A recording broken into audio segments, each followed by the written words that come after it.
Yo guys, it's CFB, welcome back to a brand new video, welcome back to the channel. Today we're back with another match preview, yes, another one. My channel's literally just been flooded with match previews and reviews since December, so I apologise that there's been no other type of videos. It's just I've been very busy. The only things I'm able to really do are match previews and reviews at the moment, but as soon as January hits, you're getting all sorts of type of videos, match previews, reviews, transfer news, because obviously January transfer window, and all sorts of videos. We're going to switch up on the channel in terms of obviously Chelsea content, so yeah. We're back with the big one. This is a big one because we're in the quarterfinals of the Carabao Cup. How the we got into a quarterfinal of any cup competition based on how we've been playing? I do not know. But we're in the quarterfinals of a cup competition against Newcastle. We're at home, so it's at Stamford Bridge. It's against Newcastle. It's not going to be easy whatsoever. So yeah, before we get into the video, please like, subscribe, hit the bell notification so notified every time I upload a video. Also, first link in the description of my second channel, go check that out, it'd be very much appreciated. And also in the link as well with my second channel is my live streaming channel that I'll be streaming on Kick, maybe just after Christmas, maybe after Boxing Day, the day after. I'll let you know on the channel. But yeah, go check it out, go and follow it. It's going to be good fun and everything. So yeah, go and get at it, please, everybody. And yeah, let's jump straight into the preview for the big one, Chelsea versus Newcastle. Now, obviously, the last time we played Newcastle, it wasn't good. It wasn't good whatsoever. It was the start of our 3-game loss, I think it was, because we lost to Newcastle, we lost to United, and then we lost to somebody else, I'm pretty sure. I'm not too sure, but we definitely didn't have a good run of games after the Newcastle game. We obviously lost 4-1, and the last time we played them, which was at their ground as well, they had 11 players out injured. 11 players out injured, and we still went to their ground, rolled the carpet, lied down on the floor for them, and basically took photos like a paparazzi all day, like a paparoni, you know what I'm saying? All day. We let them score 4 past us, with them having 11 players out injured. They're not even used to that many injuries. They played Europe as well, remember? They played Europe, so they're having 2 games in a week majority of times, probably 3 soon, and we're used to the injuries and stuff, yet we still got slapped up at their ground. In my opinion, it was unacceptable, despite it being at their ground or anything like that. I think it's just disgraceful, and it seemed like in that game we didn't really try. It's like I said, it's like we just laid over and just, you know, let them do their thing. Do you know what I'm trying to say? Like, we shouldn't be against any team. We should be going there wanting to win. We didn't like the pressure that they put on us. Now, I mean, last time I went to Stamford Bridge, which was in the back end of the 2022 season with Tuchel, we won 1-0 on that day from Havertz, I think it was. What I can say is the Newcastle fans are loud, so, you know, Stamford Bridge has got to get up for this game. It's got to be up for this game, because even if it's the Carabao Cup, even if it's the Aldi, well, not the Aldi Cup, who even cares about that? It's a friendly cup. But even if it's the Carabao Cup or Champions League final, or Champions League quarter-final for this example, we've got to be up for it. It's still a cup. It's still a cup on the table, ready to win. And it's still one that we want to win. We want to win something at least. Do you know what I mean? If we have a bad season, we finish, let's just say 9th, for example, but we have a Carabao Cup, it will kind of sweeten it a little bit, won't it? It will kind of sweeten it a little bit. Or if we get an FA Cup as well. Imagine we win a Carabao Cup, FA Cup, and we finish like 9th or 8th. It will definitely sweeten the table thing a little bit, won't it? It will definitely sweeten it a little bit for us. It will feel less painful. And it will look better on Poch. Now, where do I stand on Poch at the moment? Despite the win that we got against Sheffield United, let's be real, it's Sheffield United. I saw a lot of our fan base getting too excited, you know, getting rock-ons and stuff like that after we beat Sheffield United 2-0. Let's be real here. Sheffield United, 20th place. I know we've not been on good form, but 20th place, bottom of the table, only just been promoted Sheffield United. At Stamford Bridge, £100 million squad versus our £1 billion squad. Come on, realistically we should be coming away with wins in them type of games. I didn't really see much of improvement. I thought, yes, we had all the ball. Yes, we beat a low block for once. But did I think we played well? No. Did we deserve the win? Just about. And the fact I'm saying that against bottom of the table Luton.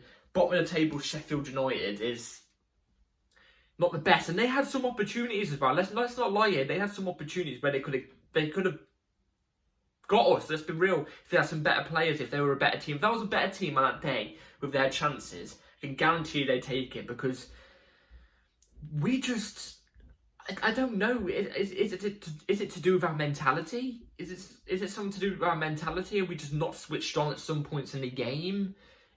I don't know, but it does seem like, against the bigger teams, the better teams, we seem to do better. Like the Cities, the Liverpools, the Arsenals, and, the teams that are doing better in the table. Do you know what I mean? Because it seems like they want to play with the ball as well, so it gives us more space to attack them. Whereas with teams that set up with low blocks and stuff like that know that that's the only chance they're going to get against a big team like us, we struggle, and then I think as the game keeps going on and we still can't score, I think we still struggle. Now, also, there's one thing that was pointed out on Twitter, which I do think is 100% correct, is Poch's tactics haven't been good. And you can tell they wear down on some players. I mean, the Palmer and Sterling connection, Sterling's cross, Palmer's anticipation, that is clearly, the fact I'm saying this is, some people might not agree, but it's clearly still stuck with him from Pep, if you know what I'm trying to say. It's clearly stuck from them from Pep. It's not a Poch tactic. If you look at other players when them two aren't playing, when they're in that type of situation, they don't do the same as Cole Palmer and Sterling do. Whereas you watch Cole Palmer and Sterling do it, it's majority of the time, 90% of the time, similar. Do you know what I'm trying to say? So, and you look back at them on the City days and they do the exact same. You look back on all the City players, they do the exact same. So, Poch has got to show more. He's got to show more to me. Now, I've got to be honest, I'm close to being Poch out. I'll be dead honest with you guys. But I'm not Poch out yet, because I just feel like if you sack Poch mid-season again, before another transfer window or just about after the transfer window, it's going to go completely upside down again, even worse, because you have a bunch of players there that were wanted by Poch and may not be wanted by the new manager that comes in. Or you're dealing with another crappy interim for the time being, when, let's just say, for example, we could have a semi-final if we win this. I think we should judge Poch at the end of the season more. Like, even if we think, he's got to go at the end of the season. Say we don't win this and we come low in the table or we don't do well again. We judge him at the end of the season. Even if we think like 10 games before he needs to go. We bring in a new manager at the end of the season. That's what I think. But who knows? He could somehow drag us to 5th or something like that at the end of the season. It could all change. So that's why I'm still just a little bit on the fence, but not fully Poch out yet. Patch, Jesus Christ. But yeah, it's going to be a tough game against Newcastle. We all know this. Now, if we win this game tomorrow, we could either play against Everton or Fulham. Now, we lost to Everton last time, but Everton or Fulham, they're beatable teams. Port Vale or Middlesbrough, beatable teams. We don't go and beat those. If we win this, then we are done. Or Liverpool or West Ham. Now, if you tell me what team do I want to avoid the most here, this is going to sound crazy. I want to avoid Everton the most. Because obviously low block, beat us last time, and deservedly so. The pressure they put on us, we didn't like it. Whereas you might be looking at me weirdly and going, you obviously avoid Liverpool. No, because I think we do well against Liverpool. All the time when we play Liverpool, we always do well against them.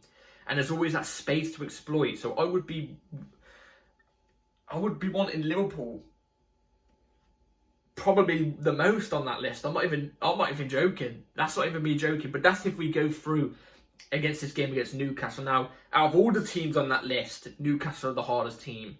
So it's going to be tough. I generally think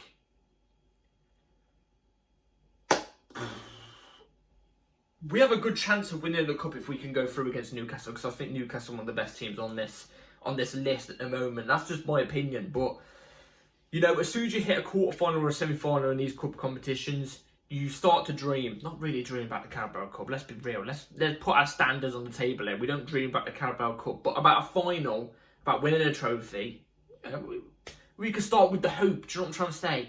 And winning the Carabao Cup, even though it's not the biggest thing, but for these set of players that we've got right now, how young they are, you know, not the players like Reece James, Thiago Silva, stuff like that, but, you know, the young players that have only just come in who haven't won that much. If we win the Carabao Cup this season, you know, the Carabao Cup final also gets played in, on like February, March time. It could give us confidence to do better in the league as well, the fact that we've won a cup, and it gives the players, especially the younger players who haven't won that much, a more of a taste of winning. And it gives the club more of a taste of winning, that the fact like, oh, we've got to go for more, we've got to go for more. So it's like a massive confidence builder, even though it's such a small trophy, if you know what I'm trying to say, guys. If you know what I'm trying to say. So we need to win this, it would be good. So yeah, let me know in the comments down below what you all think. Now let's move on to the lineup I'll go with for tomorrow. Also, real quick before we get onto the lineup, I forgot to mention this actually. Christopher Nkunku is, well, Pochettino said Christopher Nkunku is well in training and he's meant to get like 20 minutes or something like that tomorrow, 15 minutes. I want to see him tomorrow because obviously I titled my last preview that he was going to get a start, and obviously it looked like he was going to get a start when you were watching the game. He was getting ready to come on and then it never came on, so I don't understand that. But apparently he's getting closer to a full return, but he's meant to get like 15 or 20 minutes tomorrow, so let's hope he does. Lavia's still not fully back yet though, but he has been in full training. And I don't know where Carney is. I haven't seen Carney at all. And yeah, so I'm really excited for Nkunku. Nkunku, even with the 15 or 20 minutes he comes on tomorrow, I reckon he's going to put a big impact on us because he offers so much goal scoring, creativity, assists, you know, the defensive work. It looks like he's putting a bit of strength. You know, he can offer us a lot in this game tomorrow. We need him in this type of game tomorrow, even if he's not fully 100%, even if he's 80%, we need him for tomorrow's game. So yeah, let's move on to the lineup now. So this is the lineup I'll go with for tomorrow's game. I'll go with the 4-2-3-1 like usual. I always go with the 4-2-3-1. I think that's what we do play, if I'm not mistaken. But we're just going to go. We're starting off in goal. Petrovic in goal. Now left back, this is where we go with a bit of a change. Ian Maatsen. Centre backs of Badiashile, Thiago Silva. Right back Gusto. Two centre mids, Enzo Fernandez, Caicedo. Sterling off the left, Gallagher and Cam, Palmer off the right, and then Jackson up top. Now, let me give an explanation of why I've chosen these players. So, Petrovic in goal, not really much of an explanation, but Sanchez is out injured, obviously. Petrovic got a clean sheet this first game, albeit, like I said, Sheffield United, but clean sheet's a clean sheet. Fair play to him, gives him more confidence. Ian Maatsen at left back. Now, why have I chosen Ian Maatsen at left back? Because I know for a fact if Colwell's playing at left back, he's going to get spun. He's going to get spun. Do you know what I mean? Twerking at left back. That's what he's going to be doing all game. Let's be real here. So I've not gone with him. Instead, I've gone with an actual left back. Ian Maatsen. Hasn't been given much of an opportunity at left back. Let's be real. He's only played there once and he made like a fumble of it. But he was only there for like 10 minutes. So that's why I want to see him having more minutes at left back. Because who knows? He could just drop a class game starting at left back. So that's why I've gone with him at left back. It will not happen. I will say this already, it won't happen. It will be Colwell at left back, I can already guarantee you. But give him a try. He's an actual left back, so who knows? Now, Badiashile left centre back, self-explanatory. I've already said this. It's a Rolls Royce, and I don't mean in terms of the old way, old but class. Do you know what I mean? Elegance. I'm not talking like that. I'm talking Badiashile, yeah? Forgot how the song goes. Todd Bowley went to France in a Lamborghini, brought us back a centre-back. Benoit Badiashile, you know what I'm trying to say? That's him. Get him in left back. No, don't get him in left back. Get him in left centre-back. He's brilliant at left centre-back. Do not put him anywhere near left back. Yeah, let him carry on the form. He's brilliant. Thiago Silva, right centre-back as well. He works better with Badiashile. I think that's our best partnership at the moment. With Wesley Fofana not here, Thiago Silva and Badiashile is our best centre-back partnership. When Wesley is here, it's Badiashile and Wesley, in my opinion. The Sassy is good at times against certain teams.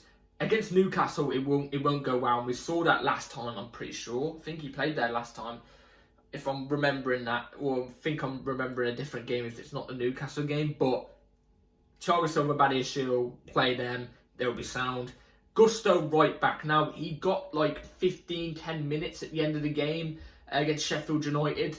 He looked fine. He's been training for the last 2 weeks, or week and a half, I think it is. But he's definitely been in training this week as well. Play him at right back. Now, it might be a risk because he might not be 100%, but he's got to be near 100%. He's got to be at least 90% or 95%. Maybe if we're ahead with 25, maybe if we're ahead with like 35 minutes to go, then you bring Disasi on at right back. I can understand that. Yeah, maybe with about 35 minutes to go, if we're ahead on the score sheet, we could set up a flat 4 with Disasi at right back and then give Gusto a rest. If we're behind, then give Disasi 15-20 minutes, I don't know.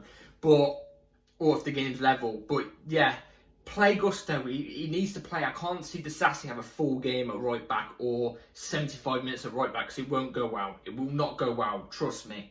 Enzo Fernandez has to come back into the fold. Now, I thought the Gallagher, Caicedo and Cole Palmer and Cam worked. It worked. But Enzo Fernandez, he's the orchestrator. Do you know what I mean? He's the orchestrator. He's the who's that guy? You know, the people in theatres, well, not theatres, but in like a musical where, you know, we've got the trombones, not the guitars, but, you know, the violins and stuff like that. And then you've got the person with the sword. He looks like he's casted a spell from Harry Potter. That's Enzo Fernandez. He's the conductor. Do you know what I mean? He's the conductor. He's the guy. We need him in this type of game. And we're going to come up against a hard midfield, aren't we? You know what I mean? Bruno Guimaraes, Jesus Christ. Bruno Guimaraes, Joe Linton, and there's somebody else, but it's not coming to the top of my head. It's a hard midfield to come up against, and we need an Enzo Fernandez there. Caicedo, obviously, self-explanatory. Now, I've seen a lot of people saying Caicedo didn't have a good game against Sheffield United. I don't know what people were watching. I thought he was flawless. But that's what we expect from Caicedo, especially for the player he is, like 90, 100 million pound player. We expect him to be class against those teams, and he was. He's came into his own now. He's a destroyer in that midfield. But one thing I have noticed about Caicedo is, this might be a bit concerning as well. I don't think he can do the DM role. But I think he works better as like a Kante type player, a ball-winning midfielder. I think he works way more better like that. And then a defensive midfield behind him. Like, say for example, we got Lavia in DM, Enzo Fernandez, Caicedo. That would be a brilliant midfield because Lavia is literally a DM. I think Caicedo works better as the player next to a DM. Do you know what I'm trying to say? So Enzo would go forward and create. Caicedo would roam about, sweep up, and go forward at times, but also drop back. Lavia just sits and protects the back four. But obviously we haven't got Lavia. But that's just one thing I've noticed from Caicedo's standpoint. But he's still been brilliant. Now left wing Sterling. You're probably shocked. You're probably thinking, where's Mudryk? I think Mudryk in this type of game, with this much on the line against Newcastle, I think he would get absolutely pocketed by Trippier. Yes, he could beat him for pace, but I don't think we're going to see Mudryk getting behind enough against this Newcastle team. I don't think we are. And he's not going to have as much space to run in behind, if you know what I'm trying to say, or much space to run at or dribble. Do you know what I'm trying to say? I just don't think this game's suited for him. Maybe for the last 25 it will be. Albeit, Sterling's not a great option. Because like I already said, I don't think Sterling was good against Sheffield United, to be fair. But somehow he bagged an assist. I don't know. But I think Sterling is better suited for this type of game. But both are still not good, really, in this type of game. Gallagher and Cam, he kind of offers that. I've said this in my last couple of previews when I'm giving the lineup. He offers a going forward. He can, he's up and down. He's everywhere. Do you know what I mean? When we need him in that Cam position as a Cam type of player, he's there for it. When we need him to drop back defensively and do dirty work, he's there for it. And against a Newcastle team like this, I think he's suited for it. To be fair, he didn't have a good game last time against Newcastle, I think it was. I'm pretty sure it was. But I've got confidence. I've got confidence for him. Cole Palmer off the right, self-explanatory. Got a goal and an assist last game. Didn't really play amazing, let's be real. The goal and assist kind of, hid his bad performance in a way and made it a little bit better. But Cole Palmer's Cole Palmer, and he's been one of our best players this season. 11 goals and assists in 11 starts for us. Keep it going, keep it going. We need him in this type of game for his creativity, for what he offers in the game, to put us in the lead, for that individual brilliance whenever the team's not doing something. He's that guy. So, Cole Palmer off the right, Jackson up top. Jackson scored. Keep it going again. Keep it going like the same. In this type of game, I don't think Broja would be suited as much as Jackson. I think Jackson's dribbling past players and stuff like that will be crucial, because I don't think we're going to be successful on crosses, even if we did have Broja, because Newcastle's centre-backs are very vital. They're very tall, very physical. I don't think either our strikers are going to do much against them. So it's going to be a game of, I think we've got to work. We've got to work the game. Outwork Newcastle, and don't cross the ball. Work the ball. Do you know what I mean? Try and pass it through them. Try and dribble it through the middle, instead of always trying to resort to crosses, because I think this type of game will be crucial for that. So that's why I've gone with Jackson, because of his link-up play, his dribbling ability. I think it's better than Broja's. So that's what I've gone with for tomorrow. Let me know in the comments down below what you think. Now, score prediction. Chelsea versus Newcastle. Carabao Cup quarter-final. I'm going to go with 1-1. Yes, I'm going with 1-1. It's going to go down to a penalty shootout. Yeah, I know. I dread penalty shootouts, but I think it's going to go to penalty shootouts, and I think we're going to get it in the penalty shootout. I generally think it's going to be a draw. We're going to somehow get lucky. So I think, let's be real, we're going to get outworked by Newcastle. Out-physicaled. We're going to get, bullied off the ball a lot. We're going to get outworked. We're going to have more possession now, but there'll be times where we look good, but I just think, we're going to get a little bit lucky tomorrow. We're going to get that luck that we deserve. We never get luck, let's be real. We never get any. And I think we are. And we're going to win on penalties and go through to the semi-final. So let's hope. Come on, Chelsea. It's a big game tomorrow. Big game. So they've got to be up for it. So get your sleep. So, that's it for today's video, guys. Let me know in the comments down below your score predictions. Like I said, 1-1. We're going to win on penalties. We're going to do it. So, like, subscribe, everybody. Bell notification on. Like I said, live streaming channels down in the description. Go and check it out. Go and give it a follow. And, see you after the game tomorrow. Come on, Chelsea. I haven't got the badge here, but come on, Chelsea. Take care, all. Peace.